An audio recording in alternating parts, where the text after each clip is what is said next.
সাল্লাল্লাহু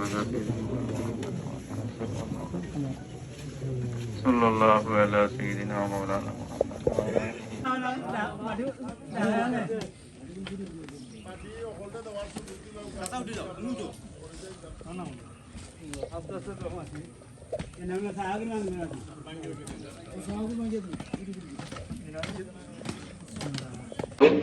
আমিন। এ পর্যায়ে সঙ্গীত থেকে শুরু কথা বলার লাগে আমি অনুরোধ করছি আজকে মাইকের ছোট ছেলে জনাব ইসফাক আহমদ আছে।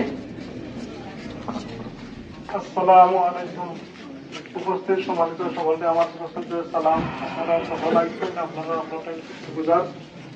আর আমি দোয়ার মহতাজ আমার মহাজনীর লাগি আপনারা শাস্তিরা দোয়া করবা। আল্লাহর বান্দি হিসাবে ভুল ত্রুটি হইতে পারে, কেউ নাই।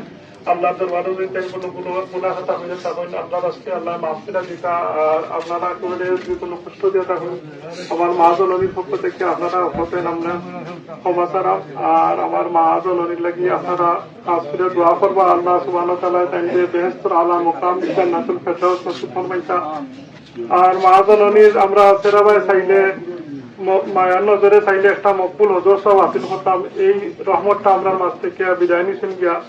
আমরা যে মহাজনীর সারা জীবন উলামা ও রাসূলুল আম্বিয়া তারার খেদমত আঞ্জাম দেয়া গেছেন, তালবে আলিমর খেদমত আঞ্জাম দেয়া গেছেন, এটা আমরা দেখছি, আমরা দেখিয়া বড় হয়েছি। আমরা মার এই আদর্শরে লালন করিয়া আমরাও সারা জীবন আলিম উলামা এবং মানর খেদমত করতাম। আল্লাহ আমরা এই তৌফিক দিতা। আল্লাহ আমরা এই দিন ইসলামের হতে সব সময় রাখতা। আর মালাকুল মউত যে সময় আয় আমরা শুক্রবারই দিন কলিমা শহীদ ফাতেমা বিন খায়রের ফিরে আল্লাহ নবী আকায়ে নামদার তাজদারে মদিনা দুজাহানের সরদার সাইয়্যিদিনা মুহাম্মদুর রাসূলুল্লাহ সাল্লাল্লাহু আলাইহি ওয়াসাল্লাম আমরা চোখের সামনে রাখিয়া আমরা জবান থেকে আখেরি কলিমা লা ইলাহা ইল্লাল্লাহ মুহাম্মদুর রাসূলুল্লাহ সাল্লাল্লাহু আলাইহি ওয়াসাল্লাম পড়ে আল্লাহ মউত করতাম। আসসালামু আলাইকুম। আবারও আপনারা শুকরগুজার জানাই।